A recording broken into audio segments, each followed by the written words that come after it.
ضلالة في النار. ألا أيها الإخوة أوصيكم وإياي بتقوى الله لأن الله سبحانه وتعالى هو الذي أرشد في القرآن المجيد ومن يتق الله يجعل له مخرجا ويرزقه من حيث لا يحتسب.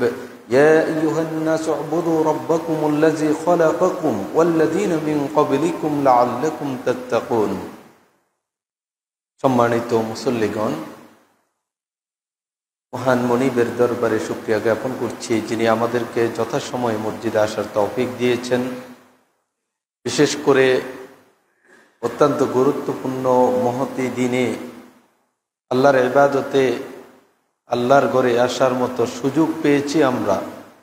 আমাদের মতো অনেক ভাইয়েরা ইচ্ছা করলেও আসতে পারেনি, অনেকেই অবহেলা করে গল্পগুজব করে সময়গুলি কাটাচ্ছে।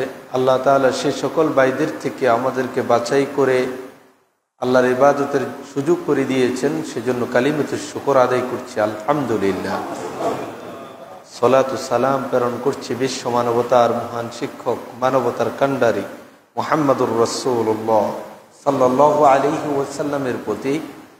ক্ষমা প্রার্থনা করছি আদম আলাইহিস সালাম থেকে শুরু করে আজকের এই দিন পর্যন্ত আল্লাহর জমিনে তাওহীদের ঝান্ডাকে উড্ডীন করতে গিয়ে যে সকল ভাইয়েরা পৃথিবী থেকে বিদায় নিয়েছেন, আল্লাহ তাআলা সকল মুসলিম ভাই এবং বোনদেরকে ক্ষমা করে জান্নাতের মেহমান হিসাবে কবুল করে নিন, আমিন। সম্মানিত দ্বীনী ভাইয়েরা, আজকের জুমার খুতবার আলোচ্য বিষয় হলো জিলহজ মাসের প্রথম দশকের ফজিলত ও আমাদের করণীয়। অত্যন্ত আনন্দের বিষয় হলো সৌদি আরবে আজকে জিলহজের প্রথম তারিখ। গত রাত সন্ধ্যায় চাঁদ দেখা গিয়েছে। সেই সুবাদে আমরা বলতে পারি, আশা করতে পারি যে আজকে আমাদের দেশে চাঁদ দেখা যেতে পারে। তাহলে আজকে সন্ধ্যা চাঁদ দেখা যাওয়া থেকে শুরু করে জিলহজ মাসের মতো একটি গুরুত্বপূর্ণ মর্যাদাপূর্ণ মাস আমরা পেতে যাচ্ছি। সেজন্য আল্লাহ রাব্বুল আলামিনের কাছে আবারও শুকরিয়া আদায় করছি আলহামদুলিল্লাহ। প্রিয় ভাইয়েরা, সূর্য উদিত হয়ে যেমনিভাবে দিনের পর দিন বছরের পর বছর ঘুরে ঘুরে আমাদের কাছে মাসগুলি আগমন করে, এটা একটা বার্তাও আমাদেরকে দিয়ে যায়। গত বছর জিলহজ মাসে যাদেরকে আমরা পেয়েছিলাম, আজকে এই বছরের জিলহজে হয়তোবা অনেকেই নাই। আজকে যারা আমরা এখানে মসজিদে এসেছি জিলহজ মাসকে সামনে নিয়ে আলোচনা করব এবং শুনব, আগামী বছরেও হয়তোবা অনেককে আমরা হারিয়ে ফেলব।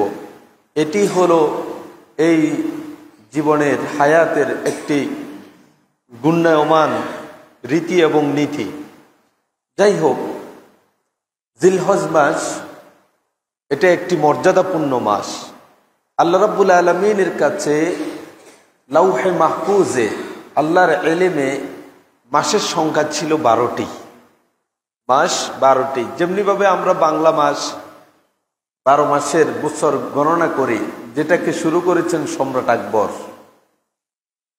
খ্রিস্টিয়ান ক্যালেন্ডার আমরা গণনা করি, যেটাকে শুরু করেছিলেন সেই প্রাচীন রোমান 8ম পোপ ছিল গ্রেগারি, যেটাকে গ্রেগারিয়ান ক্যালেন্ডারও বলা হয়, যা ঈসা আলাইহিস সালামের জন্মের 1500 বছর পরে এটাকে তারা শুরু করেন। অনুরূপভাবে আমাদের সমাজে প্রচলিত আরেকটা ক্যালেন্ডার হলো হিজরি ক্যালেন্ডার বা পঞ্জিকা, যেই ক্যালেন্ডারের মাসগুলি অন্যান্য ক্যালেন্ডার বা পঞ্জিকার মতো 12টি, কিন্তু ব্যবধানটা হলো সম্রাট আকবর নিজে প্রচলন করেছেন বাংলা বর্ষ, আর খ্রিস্টান পপ তিনি শুরু করেছেন গ্রেগারিয়ান এবং খ্রিস্টিয়ান ক্যালেন্ডার। এই হিজরি ক্যালেন্ডারের যে মাসগুলি, এই মাসগুলি শুরু করেছেন স্বয়ং রব্বুল আলামিন।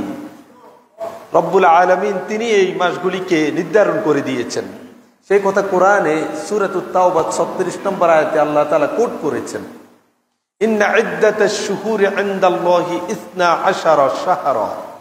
আল্লাহর কাছে মাসের সংখ্যা হলো 12টি। তাহলে নিঃসন্দেহে ওই মাসগুলি বৈশাখ জ্যৈষ্ঠ আষাঢ় শ্রাবণ এগুলি নয়, জানুয়ারি ফেব্রুয়ারিও নয়। আল্লাহর কাছে মাসের সংখ্যা 12টি। এগুলি কোথায় ছিল? ফি কিতাবিল্লাহ, আল্লাহর কিতাবে তথা লাউহে মাহফুজের মধ্যে আল্লাহর নিকটে মাসের সংখ্যা 12টি। এটা কবে থেকে শুরু হয়েছে তাহলে 12 মাস? সে কথা আল্লাহ তাআলা বললেন, ইয়াউমা খালাকাস সামাওয়াতি ওয়াল আরদা, আসমান জমিন যেদিন সৃষ্টি করেছেন ওই দিন থেকেই আল্লাহর কাছে মাসের সংখ্যা 12টি। সুবহানাল্লাহ। মিনহা আরবাআতুন হুরুম, সেই 12টি মাসের মধ্যে আল্লাহ সুবহানাহু ওয়া তাআলা 4টি মাসকে সম্মানিত করেছেন। এই 4টি মাসের মধ্যে যুদ্ধ বিগ্রহ, অন্যায় অপরাধ পাপাচার নিষিদ্ধ করেছেন। অন্যান্য মাসেও নিষিদ্ধ, তবে এই 4টি মাসে আরব জাতির সেই পূর্ব জামানার মানুষগুলির যেই অপরাধ প্রবণতা ছিল সেগুলি যাতে বন্ধ করে চলতে হতো অথবা বন্ধ করার জন্য তাদেরকে স্পেশালি আল্লাহ তাআলা ঘোষণা করছেন নবী মুহাম্মদ সাল্লাল্লাহু আলাইহি ওয়াসাল্লামের মাধ্যমে, ওই 4টি মাসে তোমরা যুদ্ধ বিগ্রহ করো না। একজনের উপরে আরেকজনের খুন, হত্যা, লুটতরাজ, রাহাজানি, রক্ত খরণ এই কারবারগুলি তোমরা করো না এই 4 মাসে। এই 4 মাসকে আল্লাহ তাআলা সম্মানিত করেছেন। যালিকা দ্বীনুল কাইয়্যিম, আর এটাই হলো সুপ্রতিষ্ঠিত দ্বীন এবং ধর্ম। সুবহানাল্লাহ। 12টি মাস সৃষ্টির প্রথম দিন থেকে আল্লাহর কাছে নির্ধারিত, তার 4টি মাস হলো সম্মানিত, এটাই হলো দ্বীন এবং সুপ্রতিষ্ঠিত ধর্ম। ফালা তাজলিমু ফীহিন্না আনফুসাকুম, তোমরা তোমাদের নিজেদের মধ্যে নিজেদের প্রতি এই মাসগুলিতে জুলুম করো না, অন্যায় করো না, বাড়াবাড়ি করো না। কেন এই 4টি মাসকে সম্মানিত করেছেন এবং সেই 4টি মাস কোনগুলি? সহিহ বুখারীর 4662 নম্বর হাদিসে রাসূলুল্লাহ সাল্লাল্লাহু আলাইহি ওয়াসাল্লাম বলেন, as-sanatu isna ashara shahra, বছর হলো 12 মাসে। মিনহা আরবাআতুন হুরুম, তার মধ্যে 4টি হলো সম্মানিত। সালাসুম মুতাওয়ালিয়া, 3টা হলো ধারাবাহিক। যেই 4টি মাস সম্মানিত, যেই 4 মাসে যুদ্ধ বিগ্রহ নিষিদ্ধ, সেই 4টি মাসে 3টি হলো ধারাবাহিকভাবে যুলকাদা, যুলহিজ্জা, মুহররম, যেটাকে আমরা বলি জিলকদ, জিলহজ, মুহররম, এই 3 মাস। আরেকটি হলো ওয়া রজবা মুদর আল্লাযী বাইনা জুমাদা ও শাবান, আরেকটা মাস হলো রজব মাস, যে মাসটা হলো আমরা যেটাকে বলি জামাদিউস সানি এবং শাবান মাসের মাঝখানে রজব মাস। শাবানের আগে এবং জুমাদা আস-সানিয়া এর পরে মাঝখানে যে মাসটা সেটা হলো রজব।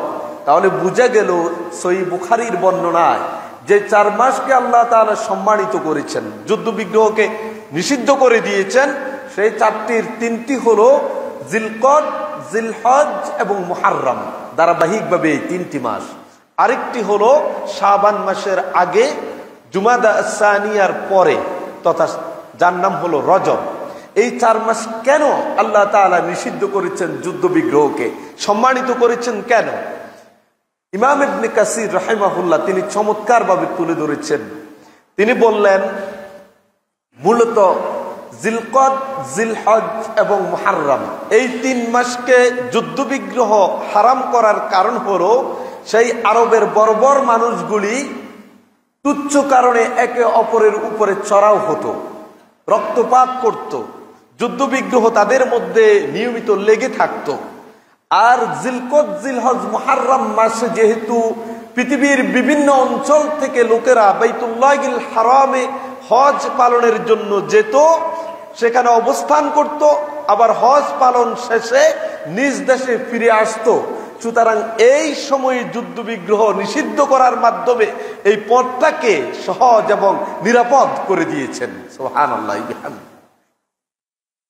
3 মাস হজের কারণে নিরাপদ, যুদ্ধ বিগ্রহ নিষিদ্ধ। আর মাঝখানে রজব মাসকে কেন করলেন?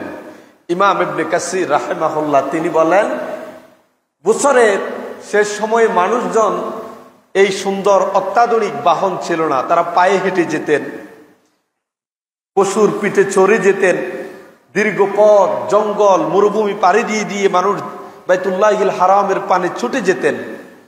তো হজের মৌসুম ছাড়া স্বভাবত মানুষজন রজব মাসে উমরা পালনের জন্য যেত সেই সময়ে, যার কারণে রাসূলুল্লাহ সাল্লাল্লাহু আলাইহি ওয়াসাল্লামের হাদিসে রজব মাসের কথা উল্লেখ করে কারণ কি ছিল ইমাম ইবনে কাসির রাহিমাহুল্লাহ তিনি বলে দিলেন, যেই মাসে সেই সময়ে লোকেরা উমরা পালনের জন্য যাতায়াত করত, যাতে তারা নিরাপদে নির্বিঘ্নে আসা যাওয়া করতে পারে, সেজন্য রজব মাসকেও আল্লাহ তাআলা যুদ্ধ বিগ্রহ আরবদের মধ্যে হারাম করে দিয়েছেন। তাহলে আমরা বুঝতে পারলাম সম্মানিত যে 4টি মাস, তার মধ্যে অত্যন্ত গুরুত্বপূর্ণ একটি মাস হলো জিলহজ মাস, যেই মাসের চাঁদ আশা করা যায় আজকের সন্ধ্যায় আমরা দেখতে পাবো। এই সন্ধ্যা থেকে শুরু হবে সে সম্মানিত মাস সমূহের অন্যতম একটি মাস। এবার চলুন রাসূলুল্লাহ সাল্লাল্লাহু আলাইহি সাল্লামের আরেকটি হাদিস, তিনি বললেন আলা ওয়া ইন্না আহরামাশ শুহুরি শাহরুকুম হাযা। এই সাহাবীরা তোমরা শোনো, যেই সম্মানিত 4টি মাসের কথা আমি তোমাদেরকে বললাম, জিলকদ, জিলহজ, মুহররম এবং রজব, এই 4টি মাসের মধ্যে সবচেয়ে বেশি সম্মানিত হলো জিলহজ। সুবহানাল্লাহ বিহামদি। 4টি তো বছরের মধ্যে সম্মানিত, আর এই 4টির মধ্যে সবচেয়ে সম্মানিত হলো জিলহজ মাস। সুবহানাল্লাহ বিহামদি। ওই মাসটি আজকে সন্ধ্যায় আমরা স্বাগত জানাবো ইনশাআল্লাহ তাআলা।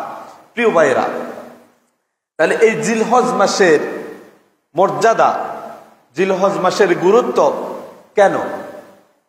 জিলহজ মাসের গুরুত্ব কি কারণে? কারণ হলো এই মাসে এমন একটি ইবাদত সংগঠিত হয়, যেই ইবাদতটা বছরের অন্য কোনো মাসে সংগঠিত হওয়ার সুযোগ নেই। সেই ইবাদতটি হলো হজ। আমরা জানি এই হজ উপলক্ষে পৃথিবীর বিভিন্ন প্রান্ত থেকে মানুষেরা বাইতুল্লাহিল হারামের পানে ছুটে যায়।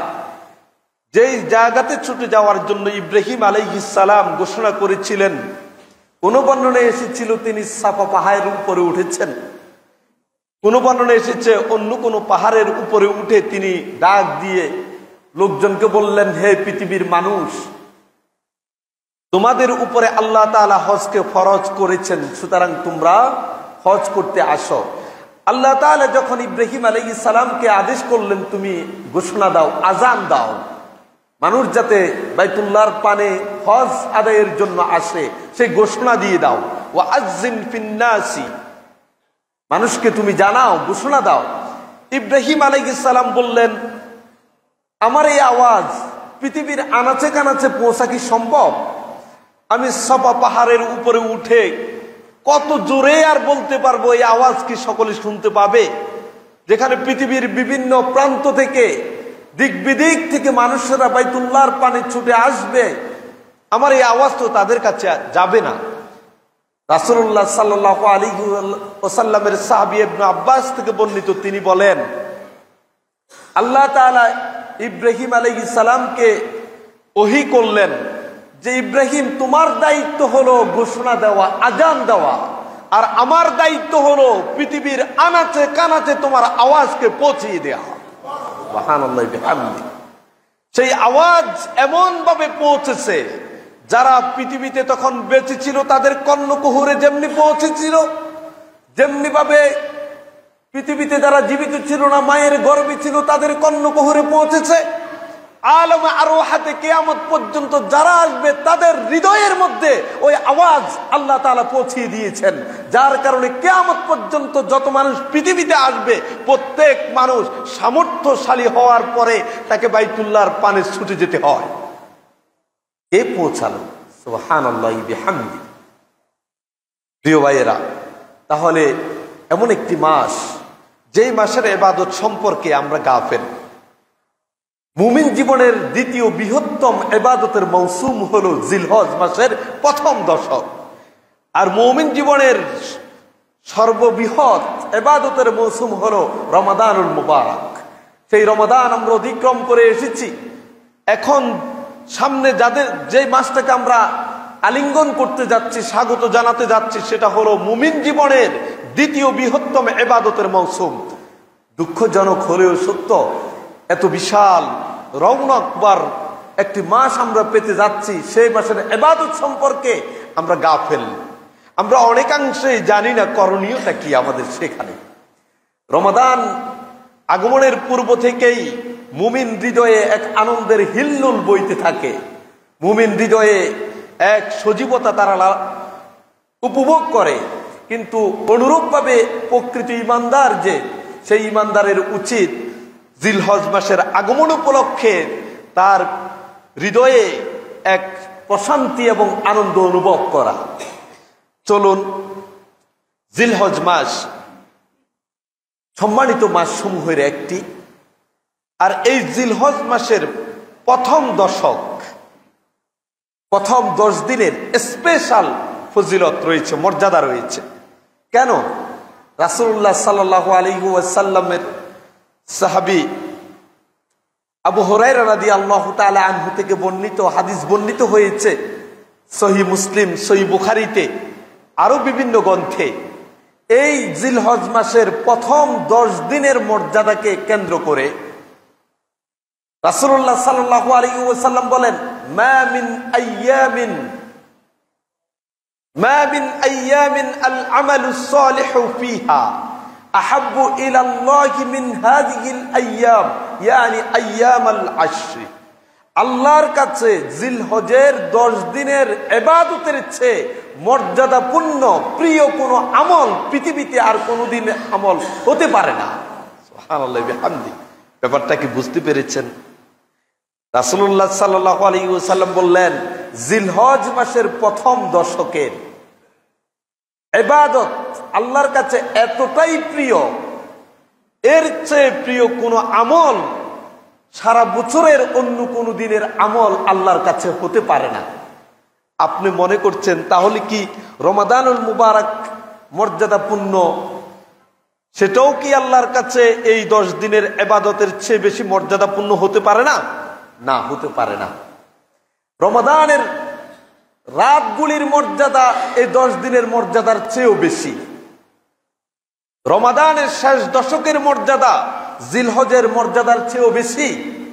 কিন্তু জিলহজের প্রথম দশকের মর্যাদা আল্লাহর কাছে এই পৃথিবীতে যত দিন আছে, সূর্য উদিত হয়, এই দিনগুলিতে ইবাদতটা এতটাই প্রিয়, যার সমকক্ষ সমতুল্য আর কোন দিনের ইবাদত আল্লাহর কাছে হতে পারে না। সেই প্রশ্ন সাহাবায়ে কেরাম রিদওয়ানুল্লাহি আলাইহিম আজমাইন মুহাম্মদুর রাসূলুল্লাহ সাল্লাল্লাহু আলাইহি সাল্লামকে জিজ্ঞেস করলেন, ইয়া রাসূলুল্লাহ, ওয়ালাল জিহাদু ফি সাবিলিল্লাহ, আল্লাহর রাস্তায় যে কাফিরের বিরুদ্ধে যুদ্ধে উপনীত হয়েছে, সশস্ত্র সংগ্রাম করার জন্যে, বাতিলকে প্রতিহত করার জন্যে, কুফার গোষ্ঠীকে মোকাবেলা করার জন্যে, সেই মুজাহিদ জিহাদ ফি সাবিলিল্লাহ যিনি রয়েছেন, ওই ব্যক্তির কাজটাও কি এই 10 দিনের ইবাদতকারীর চেয়ে বেশি মর্যাদাবান হবে না? রাসূলুল্লাহ সাল্লাল্লাহু আলাইহি ওয়াসাল্লাম বললেন, লা ওয়ালাল জিহাদু ফি সাবিলিল্লাহ, আল্লাহর রাস্তায় যে লোকটা কাফিরের বিরুদ্ধে যুদ্ধের ময়দানে উপনীত হয়েছে, ওই লোকটার এই ইবাদত, এই শ্রম, এই সংগ্রাম এই 10 দিনের ইবাদতকারীর চেয়ে বেশি হবে না। কি মনে হচ্ছে আপনার কাছে? তবে এক ব্যক্তির মর্যাদা এই 10 দিন ইবাদত করাকারী ব্যক্তির চেয়ে বেশি। হাদিসের শেষাংশে রাসূল সাল্লাল্লাহু আলাইহি সাল্লাম বললেন, ইল্লা রাজুলুন খরাজা বিনাফসিহি ওয়া মালিহি ফালাম ইয়ারজি মিনহু বিশাইইন। যেই লোকটা আল্লাহর রাস্তায় যুদ্ধে বেরিয়ে গেছে, তার জান এবং মাল নিয়ে গেছে, জান তো নিয়ে গেলই, সাথে মালও নিয়ে গেছে আল্লাহর রাস্তায় যুদ্ধ করার জন্য। যুদ্ধ করতে করতে তার মাল দিয়ে যেমন যুদ্ধ করেছেন, জান দিয়ে যুদ্ধ করেছেন, শেষ পর্যন্ত তিনি আর বেঁচে থাকলেন না, তার জানটাও দিয়ে দিলেন, মাল তো দিলেনই। ওই ব্যক্তি শুধুমাত্র এই 10 দিনের ইবাদতকারীর চেয়ে বেশি মর্যাদাবান আল্লাহর কাছে। সুবহানাল্লাহ। তাহলে বুঝে গেল, আল্লাহর রাস্তায় জিহাদ করতে করতে যেই লোকটা শহীদ হয়ে গেল, ওই ব্যক্তি শুধুমাত্র একমাত্র এই 10 দিনের ইবাদতকারীর চেয়ে বেশি মর্যাদার দাবি রাখে আল্লাহর কাছে। আর কেউ এই 10 দিনের ইবাদতকারীর চেয়ে বেশি মর্যাদার দাবি রাখতে পারে না। আসুন, এত মর্যাদাবান, এত সম্মানিত, এত সম্মানিত একটি দশক আমরা পেতে যাচ্ছি। রাসূলুল্লাহ সাল্লাল্লাহু আলাইহি ওয়াসাল্লামের আরেকটি হাদিস হলো যে মা মিন আইয়ামিন আ'যামু ইনদাল্লাহ ওয়ালা আহাব্বু ইলাল্লাহ, আল্লাহর কাছে মর্যাদাবান প্রিয় কোনো দিন নাই, আল্লাহর কাছে কোনো মর্যাদাবান দিবস নেই। আল আমালু ফীহিন্না, যতটা মর্যাদাবান এবং প্রিয় হলো এই দিবসগুলিতে যারা আমল করে, এই 10 দিন যারা আমল করে, নেক কাজ করে, তাদের এই কাজগুলি যতটা বেশি প্রিয়, এর চেয়ে আর কোনো দিনে কেউ আমল করলে সেটা আল্লাহর কাছে প্রিয় নয়, এতটা প্রিয় নয়। তাহলে কি করতে হবে? যেহেতু এত মর্যাদাবান, সেটাই তো তিনি বলে দেওয়া উচিত। রাসূলুল্লাহ সাল্লাল্লাহু আলাইহি ওয়াসাল্লাম আমাদেরকে তো অবশ্য বলবেন, তাহলে এই দিনগুলিতে তুমি কি করবা। সেটা বলতে গিয়ে রাসূল সাল্লাল্লাহু আলাইহি ওয়াসাল্লাম বললেন, ফাআকসিরু ফীহিন্না মিনাত তাসবিহ ওয়াত তাহমিদ ওয়াত তাহলিল ওয়াত তাকবীর, এই দিনগুলিতে বেশি করে করে সুবহানাল্লাহ পাঠ করো, আলহামদুলিল্লাহ পড়ো, লা ইলাহা ইল্লাল্লাহ পাঠ করতে থাকো, আল্লাহু আকবার। তার মানে এই তাসবিহগুলি তুমি নিয়মিত জিকির করো, বেশি করে করে এই দিনে এগুলি তুমি জিকির করো। অন্যান্য সময়ে যা করেছি আমরা সকল অন্যান্য ইবাদতগুলির পাশাপাশি এই 10 দিনের অন্যতম ব্যতিক্রম ইবাদত রাসূল সাল্লাল্লাহু আলাইহি সাল্লাম আমাদেরকে বললেন বেশি পরিমাণে সুবহানাল্লাহ, আলহামদুলিল্লাহ, লা ইলাহা ইল্লাল্লাহ, আল্লাহু আকবার, এই জিকিরগুলি করবেন। অন্য আরেকটা বর্ণনায় এসেছে ফি রিওয়ায়াতিন ফাআকসিরু ফীহিন্না মিনাত তাহলিল ওয়াত তাকবীর ওয়া যিকরিল্লাহ, বেশি পরিমাণে লা ইলাহা ইল্লাল্লাহ এবং আল্লাহু আকবার সহ যত ধরনের জিকির আছে সুন্নাহ সম্মত সকল ধরনের জিকির করো বেশি পরিমাণ। তাহলে এই দশকে আমরা বেশি পরিমাণ জিকির করব, যে জিকিরগুলি করতে মুহাম্মদুর রাসূলুল্লাহ সাল্লাল্লাহু আলাইহি ওয়াসাল্লাম আমাদেরকে বলে দিয়েছেন। সেই জিকিরগুলি হলো সুবহানাল্লাহ, আলহামদুলিল্লাহ, লা ইলাহা ইল্লাল্লাহ, আল্লাহু আকবার। পাশাপাশি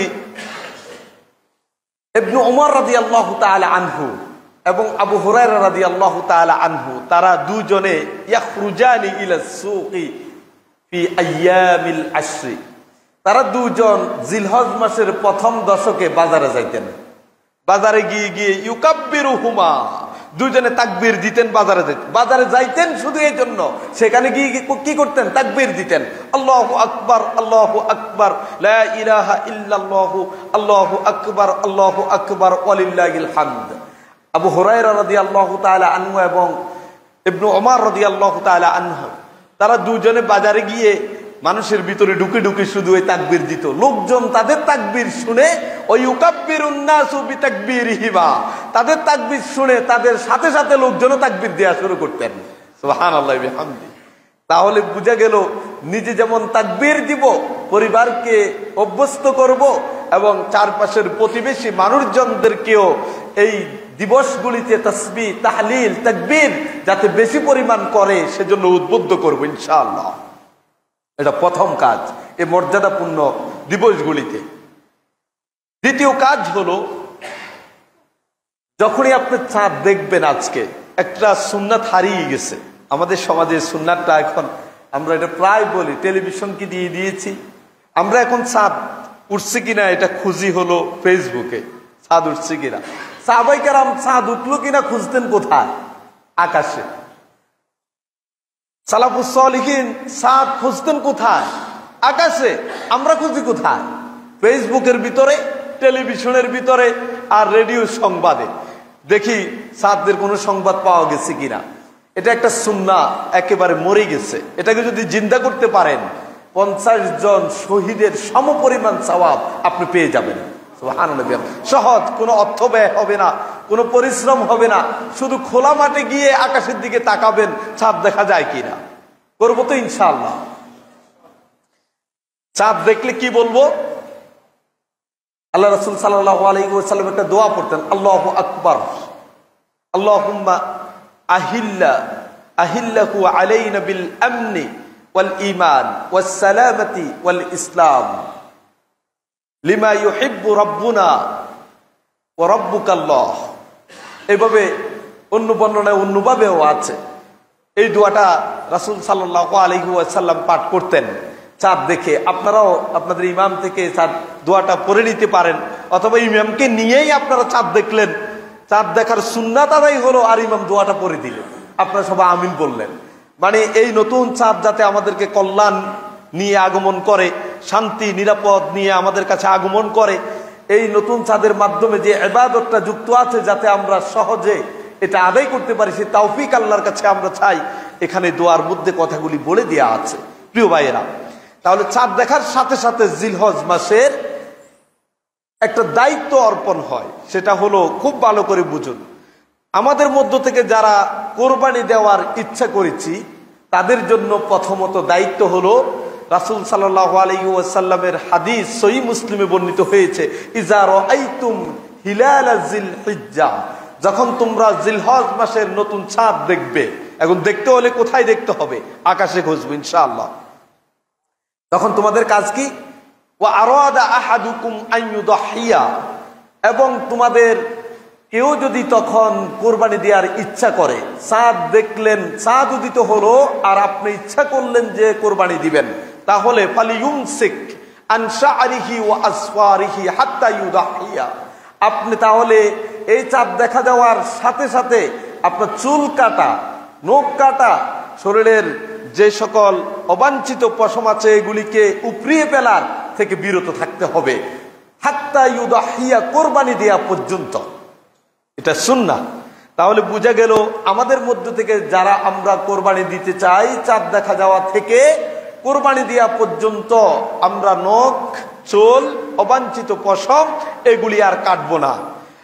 চাঁদ দেখা যাওয়ার আগে এখনো যারা এই প্রস্তুতি নেননি তারা অবশ্যই আজকে সন্ধ্যার আগেই প্রস্তুতি নিয়ে নেবেন, যারা আপনারা কোরবানি করতে চান।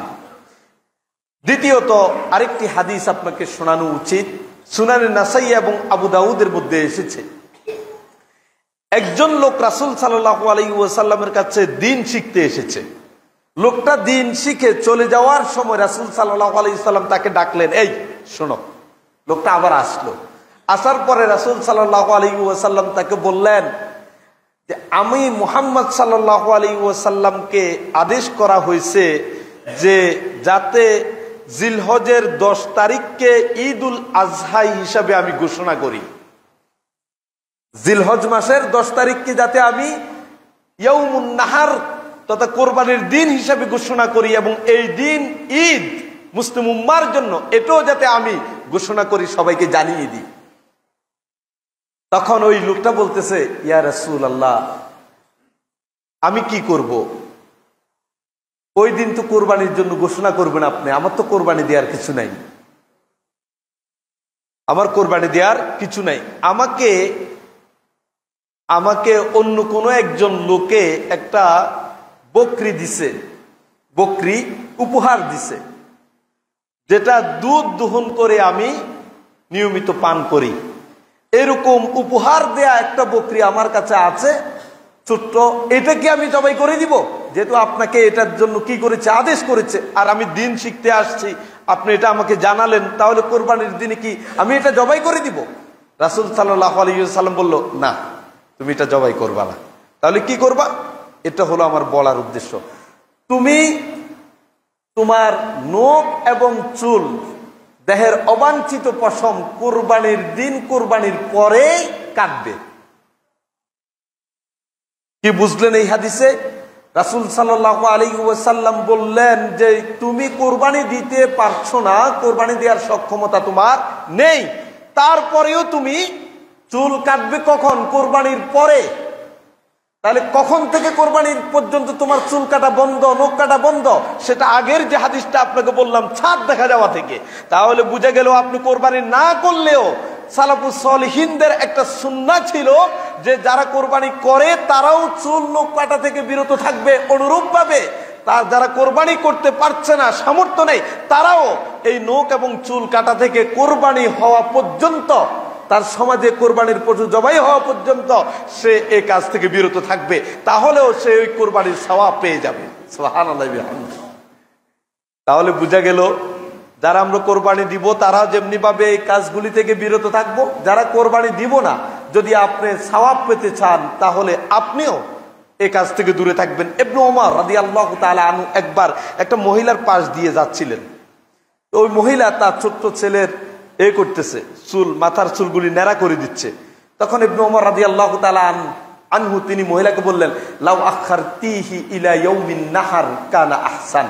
আহা মহিলা, এই যে দশকের মধ্যে জিলহজের 10 দিনের ভিতরে তুমি যে তোমার শিশু বাচ্চার চুল কাটতেছ, এটা যদি এখন না কেটে কোরবানির দিন পর্যন্ত বিলম্ব করতা, এটা অনেক ভালো হতো। সুবহানাল্লাহ বিহামদিহি। কি বুঝালেন? তাহলে ছোট্ট শিশু, তার তো কোরবানি দেওয়ার প্রশ্নই আসে না। সেখানে ইবনে ওমর বললেন তুমি এটা যদি কোরবানির দিন পর্যন্ত বিলম্বিত করতে, তাহলে এটা তোমার জন্য উত্তম হতো, তোমার সওয়াবের মালিক হতে পারতো, অংশীদার হতে পারতা।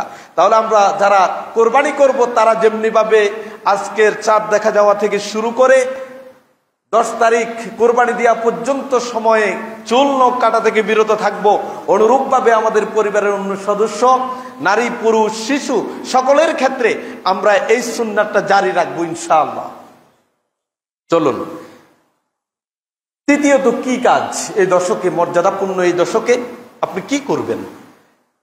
সুনানে তিরমিজির একটা দুর্বল হাদিস, যে হাদিসে রয়েছে রাসূলুল্লাহ সাল্লাল্লাহু আলাইহি ওয়াসাল্লাম বললেন, যে ব্যক্তি এই দশকের দিনের বেলায় সিয়াম পালন করে, সেই ব্যক্তি প্রত্যেক দিনের সিয়ামের বিপরীতে তাকে 1000 নফল সিয়ামের সমপরিমাণ সওয়াব দেওয়া হবে। যে ব্যক্তি এই দশকের রাতের বেলায় কিয়ামুল লাইল করে, তাহাজ্জুদ পড়ে, তাহলে এক একটি রাতের বিনিময়ে লাইলাতুল কদরের যে মর্যাদা, সমপরিমাণ মর্যাদা তার আমলনামায় দিয়ে দেওয়া হবে। তিরমিজির হাদিস। হাদিসটির যদিও দুর্বলতা রয়েছে, তবে প্রথম যে হাদিসটা আপনাকে বলে আসলাম, আল্লাহর কাছে সবচেয়ে মর্যাদাবান এবং প্রিয় আমল আমালুস সালেহ, নেক আমল। এই 10 দিনের নেক আমলের চেয়ে অন্য কোন দিনের নেক আমল বেশি প্রিয় না। তাহলে নেক আমল বলতে কি? শুধু জিকির না। নেক আমল বলতে নফল সিয়াম, নফল সালাত, নফল সাদাকা, নফল জিকির, নফল যত ইবাদত আছে সবগুলি এই দশকে আপনি বেশি পরিমাণে করবেন, যার মাধ্যমে এই আমালুস সালেহ, কোরআন এবং সুন্নাহর যেখানেই আসবে আমলে সালেহ। আমলে সালেহ মানে হলো নফল ইবাদত, নফল কাজ, নফল সালাত, নফল সাদাকা, নফল জিকির, নফল তেলাওয়াত যত বেশি পারেন এই দশকে আপনি করে যাবেন। কারণ যত বেশি করবেন ততই আল্লাহর কাছাকাছি যাবেন। আল্লাহ তাআলা বললেন, ফাজকুরুনি আযকুরুকুম, আমাকে স্মরণ করো আমি করব। তার মানে আপনি যে পর্যায়ের ইবাদত করবেন ঠিক সেই পরিমাণ আল্লাহর কাছ থেকে আপনি করুণা, দয়া, অনুগ্রহ পাবেন। আবার যে যতটুকু আল্লাহকে বলে যাবেন আল্লাহ ঠিক ততটুকু বলে যাবে, সেটাও আল্লাহ বলে দিলেন। কি বললেন? যে যদি তারা আমাকে বলে যায় আমিও তাদেরকে বলে যাব, তারা বলে গেছে আমি বলে যাব, তারা স্মরণ করবে আমি স্মরণ করব। এরকম কোরআনুল কারিমে অনেকগুলি বিধানের ব্যাপারে আমরা জানি যে আমরা করলে আল্লাহ তাআলা সেটার বিনিময় আমাদেরকে দিবেন, না করলে তিনিও আমাদেরকে এই কাজ থেকে দূরে রাখবেন। এইরকম অনেকগুলি বিবরণ আমরা পাই। সেই জায়গা থেকে আমরা বলছি যে এই দশকের সবচেয়ে গুরুত্বপূর্ণ ইবাদত আমালুস সালেহ তথা যত নেক আমল আছে তা আমরা করব যত বেশি পরিমাণ করা যায়, কারণ এগুলি সবচেয়ে বেশি প্রিয় আল্লাহর কাছে।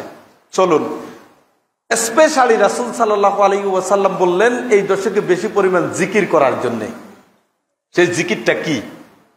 সেই জিকির তাসবিহ, তাহমিদ, তাহলিল, তাকবীর, এর বাইরে কিছু জিকির আছে কিনা দেখুন। রাসূল সাল্লাল্লাহু আলাইহি ওয়াসাল্লামের একটা হাদিস সুনানে তিরমিজিতে এসেছে যে যেই ব্যক্তি ফজরের সালাত জামাতের সাথে পড়ে, মান সাল্লাল গাদাতা ফি জামাআতিন, আপনি ফজরের সালাত জামাতের সাথে পড়লেন, জামাতের সাথে ইমামের পিছনে সালাত আদায় করলেন। সুম্মা কাআদা হাত্তা ইয়াতলুআশ শামস, সুম্মা কাআদা ইয়াযকুরুল্লাহ, এরপরে যেখানে দাঁড়িয়ে সালাত আদায় করেছেন সেখানে আপনি বসে আছেন, বসে বসে জিকির করছেন। জিকির, সেই জিকির সুবহানাল্লাহ, আলহামদুলিল্লাহ, লা ইলাহা ইল্লাল্লাহ, আল্লাহু আকবার, অথবা কোরআন তেলাওয়াত করছেন, অথবা আরো যত জিকির সুন্নাহ সম্মত সেগুলি আপনি পাঠ করছেন ওই স্থানে বসেই। যখন সূর্য উদিত হলো তখন আপনি সুম্মা সাল্লা রাকাতাইন, 2 রাকাত সালাত আদায় করলেন। রাসূলুল্লাহ সাল্লাল্লাহু আলাইহি ওয়াসাল্লাম বলছেন, কানাত লাহু কাআজরি হাজ্জাতিন ওয়া উমরাতিন তাম্মা তাম্মা তাম্মা, ওই ব্যক্তির জন্য পরিপূর্ণ একটি হজ এবং পরিপূর্ণ একটি উমরার সওয়াব দেওয়া হবে। ওই ব্যক্তির জন্য একটি পরিপূর্ণ হজ এবং পরিপূর্ণ উমরার সওয়াব দেওয়া হবে। ওই ব্যক্তির জন্য একটি পরিপূর্ণ হজ এবং পরিপূর্ণ উমরার সওয়াব দেওয়া হবে। 3 বার বললেন। কার? যে লোকটা ফজরের সালাত জামাতের সাথে আদায় করে সেই স্থানে বসে বসে আল্লাহর জিকির করলেন সূর্য উদিত হওয়া পর্যন্ত, সূর্য উদয়ের পরে 2 রাকাত সালাত আদায় করলেন। ওই ব্যক্তির একটি হজ এবং একটি উমরা যদি যথাযথভাবে করলে আপনি সওয়াব পান, সেই সমপরিমাণ সওয়াব আল্লাহ তাআলা আপনাকে আমাকে দিয়ে দিবেন। সুবহানাল্লাহ বিহামদি। তাহলে আপনি হজে না গিয়েও হজের সওয়াবটা পাওয়ার সুযোগ আছে। কিন্তু হজে যাওয়ার কারণে যে মর্যাদা, সেটা শুধুমাত্র হজ পালনকারী ব্যক্তি সে মর্যাদার দাবি রাখে। আর সওয়াব আপনি অন্য কোনোভাবেও সমপরিমাণ সওয়াব পেতে পারেন। তন্মধ্যে একটি হলো এভাবে যদি আপনি সূর্যোদয়ের পরে 2 রাকাত সালাত আদায় করতে পারেন। খুব ভালো করে বুঝুন, আমরা যে বলি কোরআনুল কারীমের সূরা ইখলাস যদি কেউ 3 বার পড়ে পুরা কোরআন একবার খতম করা সওয়াব, বলি কি না? বলি।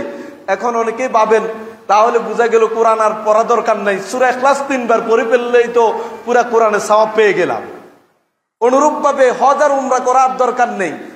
ফজরের সালাত ইমামের সাথে জামাতে আদায় করব, সেখানে বসে থাকবো, সূর্য উদয়ের পরে 2 রাকাত সালাত আদায় করব, হজ এবং উমরার পরিপূর্ণ সওয়াব পেয়ে যাব। তাহলে এত লক্ষ লক্ষ টাকা খরচ করে হজ উমরা করার দরকার কি? কোরআন তেলাওয়াত এত কষ্ট করে এত পরিমাণ করার দরকার কি? এই প্রশ্ন অনেকের ভিতরে কাজ করে, আমাদেরকে জিজ্ঞাসা করে। আপনি শুনেন, একটা হলো কোরআন পরিপূর্ণ তেলাওয়াতের সওয়াব আপনি পাবেন, কিন্তু পরিপূর্ণ তেলাওয়াতের যে মর্যাদা সেটা আপনি পাবেন না তেলাওয়াত না করলে। হজ করার জন্য আল্লাহর কাছে যে মর্যাদা আপনার জন্য লিপিবদ্ধ আছে, জান্নাতের যে মর্যাদা আপনাকে দেয়া হবে, সেই মর্যাদা পাবেন না, সওয়াবটা পাবেন। সমপরিমাণ সওয়াব বিকল্প কোনো কাজে আপনি পেতে পারবেন। তাহলে দুটা সম্পূর্ণ ভিন্ন ব্যাপার।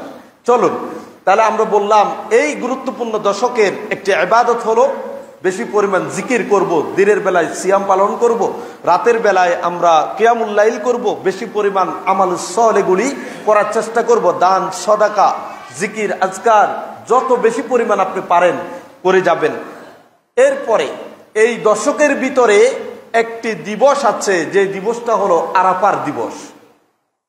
আরাফার দিবসের জন্য স্পেশালি রাসূল সাল্লাল্লাহু আলাইহি ওয়াসাল্লামের একটি নির্দেশনা আছে। প্রথমত 10 দিনের কথা একভাবে বলে ফেললেন, দ্বিতীয়ত সেখান থেকে আরাফার দিন আলাদা করে নিলেন। আরাফার দিন এমন একটি দিন যে দিবসে আল্লাহ তাআলা এত অগণিত মানুষকে জাহান্নাম থেকে মুক্তি দেন, জাহান্নামের এই শাস্তি থেকে তাকে নিষ্কৃতি দিয়ে জান্নাতের অধিকারী করেন, এত বেশি পরিমাণ মানুষের দোয়া কবুল করেন, এত বেশি পরিমাণ মানুষের উপর রহমত নাজিল করেন, যা পৃথিবীর অন্য কোনো দিনে অন্য কোনো সময়ে আল্লাহ তাআলা করেন না। সুবহানাল্লাহ বিহামদি। সে আরাফার দিনের ইবাদত আমরা যারা হজ করতে যেতে পারিনি, আমাদের জন্য একটি সুন্নাহ রাসূল সাল্লাল্লাহু আলাইহি ওয়াসাল্লাম দিয়ে দিয়েছেন। সেটি হলো সিয়ামু ইয়াউমি আরাফা আহতাসিবু আলাল্লাহ আন ইউকাফিরা সানাতাল্লাতী ক্বাবলা ওয়াস সানাতাল্লাতী বা'দা। যে ব্যক্তি আরাফার দিনের সিয়াম পালন করবে, রাসূল সাল্লাল্লাহু আলাইহি ওয়াসাল্লাম তিনি বলেন, আমি আশা করি আল্লাহ তাআলা এই একদিনের সিয়ামের বিনিময়ে বিপরীতে তার পূর্বের 1 বছর এবং পরবর্তী জীবনের 1 বছরের গুনাহ মাফ করে দিয়ে দিবেন। সুবহানাল্লাহ বিহামদি। আরাফার দিনের একটি সিয়াম যদি আপনি রাখেন, তাহলে আমরা বুঝলাম একদিকে জিলহজ মাসের 1ম তারিখ আগামীকাল থেকে আপনি 9ম তারিখ পর্যন্ত একাধারে সিয়াম পালন করতে পারেন, সেটা সাধারণ ঘোষণা দিয়ে আমরা বুঝতে পারলাম আমালুস সলের অন্তর্ভুক্ত হবে। কেউ যদি একাধারে রাখতে না পারেন, কমপক্ষে যাতে সে আরাফার দিনের সিয়াম থেকে মাহরুম বা বঞ্চিত না হয়। ওই দিন যদি আপনি কষ্ট করে হলেও সিয়ামটা রাখতে পারেন, আপনার বিগত 1 বছর, সামনের জীবনের 1 বছরের গুনাহ আল্লাহ তাআলা ক্ষমা করে দিবেন। সম্মানিত দিনী ভাইয়েরা, তৃতীয়ত যে বিষয়টা আপনার মনে রাখা উচিত সেটা হলো এই 10 দিনের 10ম তারিখ, 9ম তারিখ আরাফার দিন, সেদিনে আপনি সিয়াম পালন করবেন। 10ম তারিখ আপনি কি করবেন? 10ম তারিখ তো হলো আপনার জন্য সর্বোত্তম ইবাদত, ইরাকাতুদ দাম, রক্ত প্রবাহিত করা। আপনি কোরবানি করবেন, সামর্থ্য যারা আছে রাখে তারা কোরবানি করবে। সেই কোরবানি করা পর্যন্ত রাসূল সাল্লাল্লাহু আলাইহি ওয়াসাল্লাম কিছু খেতেন না। এজন্য আমরা যে বলি 10 দিন সিয়াম পালন করার কথা, 10 দিন কেন বলি? ঈদের দিন তো সিয়াম পালন করার বিধান নেই। এরপরও কেন এক কথায় আমরা 10 দিনের কথা বলে ফেলছি? কারণ কুরবানির ঈদের দিনে রাসূল সাল্লাল্লাহু আলাইহি ওয়াসাল্লাম ঈদের সালাত আদায় করে কুরবানির শেষে ওই পশুর গোশত দিয়েই ওই দিনের প্রথম খাবার শুরু করতেন। তাহলে বোঝা গেল কুরবানি করে ওই পশু রান্না হয়ে সম্পূর্ণ হওয়া পর্যন্ত এই সময় তিনি না খেয়ে থাকতেন। কেন জানি এটাও দিনের প্রথম অংশ এই না খেয়ে থাকা রোজার মতোই হয়ে গেল। এই জন্য এক কথায় আমরা বলি যে 10 দিন সিয়াম পালন করা। বুঝছেন কিনা? চলুন, এখন 10ম তারিখের গুরুত্বপূর্ণ ইবাদত হচ্ছে কোরবানি করা। সে কোরবানির জন্য আমরা এতটাই এখন ব্যস্ত, এতটাই আমরা উদ্গ্রীব এবং আগ্রহী, আমরা এই কোরবানি 10ম তারিখে উদযাপনের পূর্বের 9 দিনের ইবাদত সম্পর্কে যতটা গাফেল, 10ম তারিখের কোরবানির ব্যাপারে ততটাই বেশি সচেতন। আর এই সচেতনতাটা এমন পর্যায়ে আমাদেরকে নিয়ে গিয়েছে, সেক্ষেত্রে আমি কি হালাল সম্পদ দিয়ে কোরবানির পশু ক্রয় করলাম নাকি হারাম সম্পদ দিয়ে ক্রয় করলাম, সেটা আমার দেখার প্রয়োজন মোটেই হয় না, সেটা আমার বিবেচ্য হয় না। আমার বিবেচ্য হলো আমি কোরবানি না দিলে মানুষে জানি আবার কি বলে, আমি সমাজের একজন কোটিপতি, লাখপতি, সম্পদশালী। আমি কোরবানি না দিলে আমার ছেলের বাড়ি থেকে, ছেলের শ্বশুর বাড়ি থেকে লোকজন আসবে, মেয়ের শ্বশুর বাড়ি থেকে লোকজন আসবে, আত্মীয় স্বজন আসবে, সুতরাং তারা আবার আমাকে কি বলে। অথচ আপনি কোরবানি দিচ্ছেন, আমি কোরবানি দিচ্ছি হারাম সম্পদ দিয়ে। আপনাকে মনে রাখতে হবে, হারাম সম্পদ দিয়ে কোরবানি দেওয়ার চেয়ে না দেয়াটাই আপনার জন্য কল্যাণকর। কারণ প্রকারান্তরে আপনি কেন জানি একদিকে হারাম সম্পদ দিয়ে কোরবানি দিয়ে সওয়াবের আশা করছেন, হারাম সম্পদের একটি অপরাধ। দ্বিতীয়ত হলো এই হারাম সম্পদ দিয়ে কোরবানির মাধ্যমে যে সওয়াব পেতে চাচ্ছেন, আল্লাহর সাথে একটা প্রতারণার আশ্রয় নেওয়ার আপনি অপচেষ্টা করলেন, যদিও এটা আদৌ সম্ভব না। আল্লাহ তাআলা আপনার অন্তরের খবর ভালো করে জানেন। আসুন, এজন্য কোরবানির আলোচনা যেখানেই হয়েছে সেখানে আল্লাহ তাআলা কি বললেন শুনেন। লা ইয়ানালাল্লাহু লুহুমুহা ওয়ালা দিমাউহা ওয়ালাকিন ইয়ানালুহু তাকওয়া মিনকুম। আল্লাহর কাছে এই কোরবানির গোশত, আত্মীয় স্বজন আসবে, কি খাওয়াবো, কোরবানি না দিলে কেমন হবে, এই যে গোশতের আয়োজন আপনি চিন্তা করছেন, এই গোশতটা কিন্তু আল্লাহর কাছে পৌঁছে না, এটা রক্তও কিন্তু পৌঁছে না।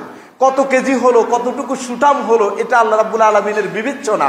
তিনি দেখতে চান আপনার অন্তরটা, আপনার যে সম্পদ দিয়ে ক্রয় করেছেন এটা হালাল কিনা, আল্লাহর সন্তুষ্টির জন্য আপনি করেছেন কিনা। আল্লাহ রাব্বুল আলামিন এর বিনিময়ে আপনাকে অপরন্ত সওয়াব দিতে চান। আর এই সওয়াব নিঃসন্দেহে আপনি যদি অর্জন করতে চান হালাল এবং বৈধ পন্থা, একনিষ্ঠ অন্তর নিয়েই আপনাকে এই ইবাদতটুকু করতে হবে। অন্যথায় শুধু গোশত খাওয়াই হবে, আপনার এই কোরবানি দিয়ে আল্লাহর কাছ থেকে আপনি সওয়াবের আশা করতে পারেন না। কারণ তিনি তো আপনার পশু চান না, আমার পশু তিনি দেখতে চান না। তিনি দেখতে চান শুধুমাত্র আমার আপনার অন্তরে কি লালন করছি, কি উদ্দেশ্যে এই কাজটুকু করেছি, কি সম্পদ দিয়ে এটা করেছি, তিনি শুধুমাত্রই একমাত্রই এটা তিনি দেখতে চান। প্রিয় ভাইয়েরা, আমরা কোরবানি দিব, এটা অনেক সওয়াবের কাজ। আপনি দেখুন, আপনারা অনেক ইতিহাস শোনেন, আমি ইতিহাস বলছি না। ইব্রাহিম আলাইহিস সালাম যে তার প্রিয় ছেলেকে কোরবানি দিলেন, সেখানে আল্লাহর আদেশটা তিনি বাস্তবায়ন করতে গিয়ে তার প্রিয় ছেলেকে জমিনে উপর করে শুইয়ে দিলেন, উপর করেই তাকে শুইয়ে দিলেন। তখন আল্লাহ তাআলা ডাক দিয়ে বললেন, কাদ সাদ্দাকতার রুইয়া, তুমি যে স্বপ্ন দেখেছ, তুমি তো চাইলে এটাকে ব্যাখ্যা করতে পারতা। আরে স্বপ্ন তো স্বপ্নই, স্বপ্ন তো কতজন দেখে, লন্ডন চলে গেছি, সৌদি চলে গেছি, আল্লাহর ওলি হয়ে গেছি, এ হয়ে গেছি। আমরা স্বপ্নে দেখি আমাদের বাংলাদেশের অনেক পীর আউলিয়ারা সেই চট্টগ্রাম থেকে আফ্রিকার জঙ্গলে তারা সেমিনার করে, আবার রাত শেষ হওয়ার আগে চলে আসে, এরকম অনেক কথা আমরা শুনি। তার স্বপ্ন তো স্বপ্ন, এরকম ব্যাখ্যা নবীরাও তো করতে পারতেন, আপনি ভাবছেন। অথচ নবীদের স্বপ্নটাও ওহী, আল্লাহ তাআলার পক্ষ থেকে। তার মানে ঘুমন্ত অবস্থায় যা তিনি দেখেন এটা যেমন তাকে পালন করতে হয়, আবার ঘুম ছাড়া তিনি যখন সজাগ সে অবস্থায় যা দেয়া হয় ওইটাকেও তাকে পালন করতে হয়। সুতরাং একটা আরেকটার সাথে কোনো ধরনের বৈপরীত্য এবং কম বেশি করার সুযোগ নেই, দুইটাই তাদের কাছে একই রকম, দুইটাই তাকে পালন করতে হয়। তো ইব্রাহিম আলাইহিস সালাম কি করলেন দেখেন, তিনি সন্তানকে শুইয়ে দিলেন উপর করে। তখনই আল্লাহ তাআলা ডাক দিয়ে বললেন, কাদ সাদ্দাকতার রুইয়া, যে আমি তোমার যা স্বপ্ন দেখিয়েছি সেটা সত্যায়ন করেছ। আমি এটাই চেয়েছি, তুমি আমার এই আদেশটা কিভাবে নাও। আমি এটাই জানতে চেয়েছি, তোমার আমি আল্লাহর প্রতি ভালোবাসা বেশি, সেই কৃপাইসটা কি আমার প্রতি তোমার কি পরিমাণ, এটা আমার জানার বিষয়। আমার জানার বিষয় যে তোমার সন্তানের প্রতি তোমার ভালোবাসা বেশি না আমার প্রতি তোমার ভালোবাসা বেশি, আমি এটা বুঝে ফেলেছি। সুতরাং এই কোরবানি তোমার ছেলেকে তুমি জবাই করবা, এটা আমার মূল উদ্দেশ্য না। তাহলে একবার ভেবে দেখুন। দ্বিতীয়ত চলুন, ইসলামের ইতিহাসের প্রথম যে কোরবানি, আদম আলাইহিস সালামের 2 সন্তানের কোরবানি, সেই কোরবানি কিন্তু আকাশ থেকে আগুন এসে পুড়িয়ে দিয়েছিল। এবং কোরআন সেই কথাই বলছে, তাকুলুহুন নার, যার কোরবানি আগুনে খেয়ে ফেলবে তারটাই কবুল হয়েছে। আপনি একটু ভেবে দেখুন, এই রীতি যদি মুহাম্মদ সাল্লাল্লাহু আলাইহি সাল্লামের দ্বীন এবং শরীয়তে থাকতো, আপনি বিশ্বাস করুন, যাকে আপনি কোটিপতি ভাবছেন, যাকে আপনার সমাজের সবচেয়ে ভালো মানুষ ভাবছেন, আমার বিশ্বাস ওই ব্যক্তি থেকে শুরু করে সমাজের মেথর সর্বনিম্ন ব্যক্তি পর্যন্ত কোরবানি না দিয়ে জঙ্গলে গিয়ে বসে থাকতো। কারণ কোরবানি দিলে তো আকাশ থেকে আগুন এসে কাঠটা পুড়াবে আর কাঠটা পুড়াবে না। যারটা হালাল সম্পদ দিয়ে আল্লাহ সন্তুষ্টির জন্য করা হয়েছে সেটাই শুধু পুড়বে, তাহলে তারটাই শুধু কবুল হবে, বাকিটা কবুল হবে না। আর যারটা কবুল হবে না সে তো অপদস্থ হবে সমাজের মানুষের কাছে। যে লোকটাকে আপনি কোরবানির হওয়ার আগে দেখলে সালাম করতেন, তাকে সম্মান দিতেন, কোরবানি কবুল না হওয়ার কারণে এরপরে তো তাকে অপমান করবেন। তাহলে আল্লাহ তাআলা আমাকে আপনাকে গোশত খাওয়ার সুযোগ দিয়েছে এই রীতিটা তুলে দিয়ে। তার মানে হলো আপনি যেন তেনভাবে এটা করতে পারবেন না, যেন তেনভাবে এটা করতে পারবেন না। কারণ প্রকাশ্যভাবে তিনি এখন আগুন দিয়ে জ্বালিয়ে না দিলেও এই রীতিটা আছে এখনো, যেটা আদম আলাইহিস সালামের জামানায় ছিল, ইব্রাহিম আলাইহিস সালামের জামানায় ছিল, সেটা এখনো আছে। যে আপনি অন্তরে কি লালন করেন সেটাই আল্লাহ দেখতে চান, সেই আলোকেই আপনাকে মর্যাদা দেওয়া হবে, পুরস্কার দেওয়া হবে। প্রিয় ভাইয়েরা, আরেকটা মজার ব্যাপার হলো, এই 10 তারিখ যে কোরবানি আমরা করব, সেই কোরবানি করার জন্য আমরা যে পশু ক্রয় করছি, এক্ষেত্রে প্রতিযোগিতায় আমরা লিপ্ত হই। অনেকে সুদের উপর টাকা নিয়ে আমরা কোরবানি করি। আমার দেখা একজন লোকের কথা আমি জানি, তিনি তার বেয়াইয়ের বাড়ি থেকে লোকজন আসবে, বেআইন তারা আসবে, এখন কোরবানি না দিলে নতুন আত্মীয় হয়েছে, এটা কেমন দেখা, তিনি কোরবানি করছেন, তার কোনো টাকা পয়সা নেই, সুদের উপর টাকা নিয়ে কিন্তু তিনি এই কোরবানি করেছেন। তাহলে এটা তো কোরবানি না, জাস্ট ওই তার আত্মীয় স্বজনদেরকে দেখানোর জন্য যতটুকু ততটুকুই হবে। এই যে প্রতিযোগিতায় আমরা লিপ্ত হয়েছি, অসুস্থ প্রতিযোগিতা, আপনার মনে রাখা উচিত। আমার আবু বকর রাদিয়াল্লাহু তাআলা আনহুর ঘটনা মনে পড়ে, উমর ইবনুল খাত্তাব রাদিয়াল্লাহু তাআলা আনহুর চিত্র আমার মনে পড়ে। ইতিহাস প্রমাণ করছে আবু বকর রাদিয়াল্লাহু তাআলা আনহু এবং উমর ইবনুল খাত্তাব রাদিয়াল্লাহু তাআলা আনহু, তারা দুজনে মাঝে মাঝে কোরবানি ছেড়ে দিতেন, কোরবানি করতেন না। তার বন্ধুরা জিজ্ঞেস করতো যে আপনি কোরবানি করবেন না, আপনার তো সামর্থ্য আছে। না, এটা এই জন্য করবো না যাতে লোকজন মনে না করতে পারে যে কোরবানি করাটা ফরজ, ওয়াজিব, করতেই হবে, এটা যাতে মানুষের চিন্তায় না ঢুকে, সেজন্য মাঝে মাঝে সক্ষমতা থাকার পরেও এটাকে আমি ছেড়ে দিতাম মানুষকে বোঝানোর জন্য যে কোরবানি দেয়াটাই মুখ্য না, এখানে কোরবানি তোমাকে করতেই হবে, এটাকে ফরজ মনে করার সুযোগ নেই, ওয়াজিব মনে করার সুযোগ নেই। মাঝে মাঝে আপনার সামর্থ্য থাকলে এটা ছেড়ে দিবেন নিজেকে তৈরি করার জন্য। তৈরি মানে কি? ইখলাসটাকে আবার পুনর্বহাল করার জন্য। আমরা জানতাম যে সালাফুস সালিহিন যারা ছিল, হাসানুল বাসারী রাহিমাহুল্লাহ, তিনি যখন সালাতে দাঁড়াতেন, দাঁড়িয়ে অনেকক্ষণ দাঁড়িয়ে থাকতেন, অনেকক্ষণ। দাঁড়িয়ে তারপরে সালাত শুরু করতেন। তার বন্ধুরা জিজ্ঞেস করতো, ব্যাপার কি ইমাম, আপনি এতক্ষণ দাঁড়িয়ে আছেন কেন? ও, এতক্ষণ যে বাহিরের কাজ নিয়ে ব্যস্ত ছিলাম, আমি যে আল্লাহর কাছে ছুটে এসেছি, যে আল্লাহর কাছে একনিষ্ঠভাবে একান্তভাবে অভিমুখী না হওয়া পর্যন্ত, আমার ইখলাসটাকে আমি নবায়ন না করা পর্যন্ত কিভাবে আমি সেই রবের কাছে দেখা দিতে পারি, রবের সাথে আমি সাক্ষাৎ করতে পারি এবং রবের সাথে আমি কথা বলতে পারি। এজন্য তিনি সালাত শুরু করার আগে অনেকক্ষণ ধ্যান করে থাকতেন দাঁড়িয়ে, মানে তার ইখলাসটা, অন্তরের পরিশুদ্ধিটা তিনি তৈরি করে নিতেন, এরপরে তিনি সালাত শুরু করতেন। এটা হচ্ছে মূল ব্যাপার। আপনি কোরবানি করুন, আমাদের আপত্তি নেই, কিন্তু এটা হালাল সম্পদ দিয়ে করবেন। আপনি কোরবানি করুন, আমাদের কোনো আপত্তি নেই। সম্পদ থাকলে আপনি অনেক বিশাল পশু ক্রয় করুন, গরিব মিসকিনদেরকে খাওয়ানোর ব্যবস্থা করুন, এটা ইসলাম আপনাকে অনুমোদন দেয়। তবে এটা কখনো করবেন না রাস্তার কোনায় বসে বসে, এই কত দিয়ে কিনছো, যেই লোকটা যায় তাকে জিজ্ঞেস করে এইটা কত, তখন সে যে দাম বলে, এখন আপনি যেটা কিনছেন দুইটা কম্পেয়ার করে, আমারটা মনে বেশি হয়ে গেল। আবার যদি তার তুলনায় আপনারা যদি দাম কম হয়, তাহলে আমরা জিতছি। এখানে জিতার পরাজিত, মানে বিজয় হওয়া আর পরাজয় হওয়ার ব্যাপারটা কেন আসবে? তাহলে এই যে কথাগুলি আপনি হয়তো কিছু মনে করছেন না, এটাকে স্বাভাবিকভাবে নিচ্ছেন, এটা কিন্তু আপনার সেই ইখলাসের মধ্যে আপনাকে প্রশ্নবিদ্ধ করে দেওয়ার মতো কাজ। আপনি যতটুকু আপনার তাওফিকি ছিল দেখে শুনে কিনবেন, নিজে না পারলে যে দক্ষ পশু ক্রয় বিক্রয়, গত খুতবা আপনাদেরকে বলেছিলাম সাহাবীদের মধ্যেও কেউ কেউ এরকম পশু ক্রয় বিক্রয় দক্ষ ছিল, এরকম আমাদের মধ্যেও আছে, তাদেরকে দিয়ে কিনান। কিন্তু কিনার পরে আফসোস করা, আমি মনে ঠকে গেলাম, আমি মনে হয় ক্ষতিগ্রস্ত হয়ে গেলাম, এটা মনে কোরবানির একদিন আগে কিনলে দামটা কম হতো, ওই দিন কিনলে ভালো হতো। এটা করবেন না প্লিজ, এটা করবেন না। এটা করলে আপনার যে উদ্দেশ্য সেখানে কিছু হলেও প্রভাব বিস্তার করে, কিছু হলেও প্রভাব বিস্তার করে। চলুন, আরেকটি ব্যাপার হলো, আমরা যারা কোরবানি করি সেই কোরবানির পশুর ক্ষেত্রে আমরা যে গোশত মাপ দিয়ে কিনি, দেখবেন অনেক যারা কি আছে, যারা কসাই বা খামারি, তারা আপনাকে বোঝানোর জন্য যে আপনি কিন্তু ক্ষতিগ্রস্ত হন নাই, এটা এত মন হবে, এত কেজি হবে, এটা কিন্তু মাপ দিয়ে দিয়ে আপনাকে দেখায়। এবং আপনি কোরবানির এই পশুর গোশত কোরবানির সময়ের আগে প্রতি কেজি আপনি কিনতেন 800 টাকা, আর এখন যে পরিমাণ এটার মধ্যে আছে এটাও 800 টাকাই বা তার চেয়ে কম হবে, বেশি না। এটা ধারণা দেওয়ার জন্য কিন্তু এই কাজটুকু আপনাকে করে। সুতরাং এটাও আপনি করবেন না।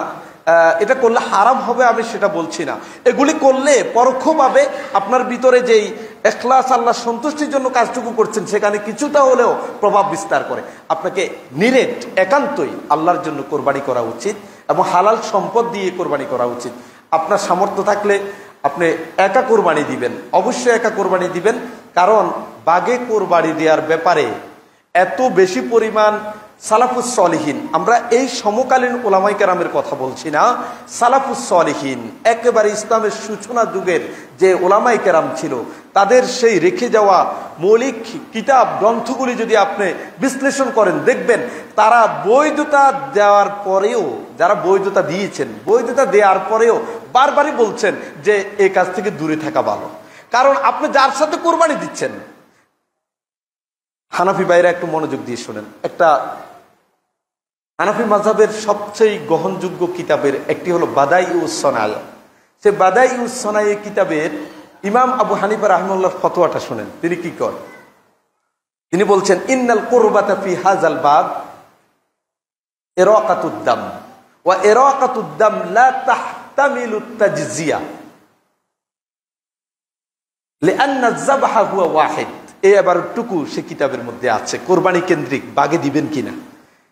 হানাফি মাযহাবে আমাদের সমাজে যারা আছে তারা যে একেবারে গোটাও করে মিছিল করে এবং শুধু কোরবানি বাগেই না, বরং আকিকা সহ যদি দেয়া হয় তাতেও অসুবিধা নেই, যতভাবে করা যায়। আমি আপনাকে করবেন কি করবেন না সেই জায়গায় কথা বলছি না, আমি বলতে চাচ্ছি ইমাম আবু হানিফার ফতোয়াটা কি, সেই মাযহাবের বক্তব্যটাকে একটু আপনি বুঝুন।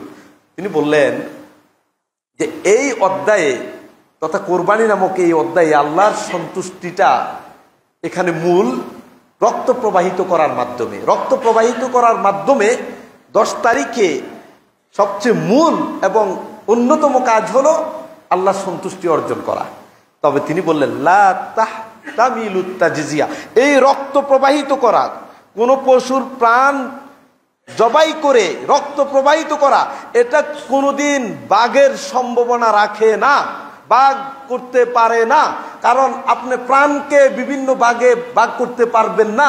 হানাফি মাযহাবের বক্তব্য লা তাহতামিলুত তাজজিয়া, এটা বাঘের কোনো সম্ভাবনা রাখে না, বাঘ করতে দেয় না। কারণ কি? কারণ লিআন্না যাবহা হুয়া ওয়াহিদ, যে পশুটা কোরবানি করছেন এটা তো একটা, তো একটাকে আপনি ভাগ করছেন কেমনে? এটা তো প্রাণ একটা, ভাগ করবেন কেমনে? হানাফি মাযহাবের বক্তব্য। কিন্তু এরপরে তারা বলে কি, হানাফি মাযহাবের সবচেয়ে মজার ব্যাপার হলো যদি আপনি এভাবে বাঘে কোরবানি করেনও, তবে মনে রাখবেন এই বাঘে যাদেরকে নিয়ে করছেন তাদের মধ্য থেকে একজনেরও যদি সম্পদ হারাম হয়, নিয়তের মধ্যে যদি ত্রুটি আসে, তাহলে বাকি সকলের কোরবানি বাতিল হয়ে যাবে। এই কথা কিন্তু বলে না। মানে বাঘে কোরবানি দেওয়ার ব্যাপারে যতটা গুরুত্ব সহকারে বলে, যতটা বৈধতার স্লোগান দেয়, সেখানে যে একজনের ত্রুটি হলে বাকিদেরও ত্রুটি হয়ে যাবে ওই কথা বলতে যায় না। সাবধান। সুতরাং আমি আবার বলছি, আপনি বাঘে দিবেন না দিবেন না, এটা পূর্ববর্তী সালাফুস সালিহিনদের থেকে চলে আসা একটা পরস্পর বিপরীতমুখী বক্তব্যমূলক মাসআলা, ফিকহি ফতোয়া। সেক্ষেত্রে আমরা উৎসাহিত করি, আপনার সম্পদ আছে আপনি একা কোরবানি দেন, আপনি নিজে একটা পশু দেন, দুইটা দেন, তিনটা দেন, তবে আপনি যতদূর সম্ভব এই বাঘ থেকে দূরে থাকবেন। বাঘ থেকে দূরে থাকবেন যে সকল কারণে, সে সকল কারণগুলির একটি হলো কোনো একজনের যদি ত্রুটি হয় তাহলে আপনার এই কুরবানির মধ্যেও সেই ত্রুটি এসে পড়বে। এটাই সালাফুস সালিহিনদের বক্তব্যগুলির অন্যতম একটি বক্তব্য। আশা করি বুঝতে পেরেছেন। সর্বশেষ যে কথাটুকু বলেই শেষ করতে চাই, এই দশকের সর্বশেষ আমল হলো আইয়ামুত তাশরিক। আইয়ামুত তাশরিক তো বুঝেন, আইয়ামুত তাশরিক হলো জিলহজ মাসের 9 তারিখ ফজরের সালাত থেকে জিলহজ মাসের 13 তারিখ আসর পর্যন্ত 23 ওয়াক্ত সালাতের, আসর পর্যন্ত 23 ওয়াক্ত সালাতের ফরজ সালাতের পরে আপনি তাকবীর পাঠ করতে হবে একবার করে, আল্লাহু আকবার আল্লাহু আকবার লা ইলাহা ইল্লাল্লাহু আল্লাহু আকবার আল্লাহু আকবার ওয়ালিল্লাহিল হামদ। নারী পুরুষ যারা আছে সকলে মিলে আপনি এটা করবেন। তাহলে এটা হলো এই দশকের সর্বশেষ আইয়ামুত তাশরিকের আমল। তাহলে আমরা সংক্ষেপে আপনাকে আরেকবার স্মরণ করিয়ে দিই। প্রথমত যে বিষয়ে আমরা কথা বলার চেষ্টা করেছি সেটা হলো জিলহজ মাসের মর্যাদা এবং গুরুত্ব। কেন সে মর্যাদা এবং গুরুত্ব সে প্রসঙ্গে আমরা কথা বলেছি। দ্বিতীয়ত বলেছি জিলহজ মাসের প্রথম দশকের মর্যাদা। তৃতীয়ত আমরা কথা বলেছিলাম জিলহজ মাসের এই দশকে আমাদের করণীয় কি। সেই করণীয়গুলির মধ্যে আমরা বলেছি চাঁদ দেখা যাওয়া থেকে কোরবানি দেওয়া পর্যন্ত যারা আমরা কোরবানি দিব অথবা দিব না, প্রত্যেকেই চুল কাটা, নখ কাটা, অবাঞ্ছিত পশমগুলি কাটা থেকে আমরা বিরত থাকব। এরপরে বেশি পরিমাণ আমরা জিকির করব, কোরআন তেলাওয়াত করব, দিনের বেলা সিয়াম পালন করব, রাতের বেলায় আমরা কিয়ামুল লাইল করব, দান সাদাকা করার জন্য চেষ্টা করব। যত বেশি পরিমাণ সম্ভব এই দিবসগুলিতে আমরা নফল ইবাদত করার চেষ্টা করে যাব। পরিবারকে আমরা সচেতন করব, পরিবারকে নিয়েই আমরা ইবাদতগুলি সম্পন্ন করার জন্য চেষ্টা করব। তৃতীয়ত আমরা বলেছিলাম যে এই দশকের মধ্যে আরাফার দিন আছে, সেই দিন যাতে কোনোভাবে আপনার সিয়ামটা ছুটে না যায়। ওই দিনে নবীরা পর্যন্ত দোয়া করতেন, সেখানে আমরা বেশি পরিমাণে দোয়া করব যাতে করে আল্লাহর থেকে রহমত, বরকত, ক্ষমা আমরা পেতে পারি। চতুর্থত আমরা বলেছি 10 তারিখে কোরবানির ব্যাপারে। পঞ্চম বা সর্বশেষ বলেছি আইয়ামুত তাশরিক, জিলহজ মাসের 9 তারিখ ফজর থেকে 13 তারিখ আসর পর্যন্ত প্রত্যেক ফরজ সালাতের পরে তাকবীর পাঠ করা, এটাও এই দশকের সাথে সংশ্লিষ্ট সর্বশেষ আমল। আল্লাহ তাআলা আমাদেরকে সুন্নাহর আলোকে এই দশকের ইবাদতগুলি করার তৌফিক দান করুন, আমিন।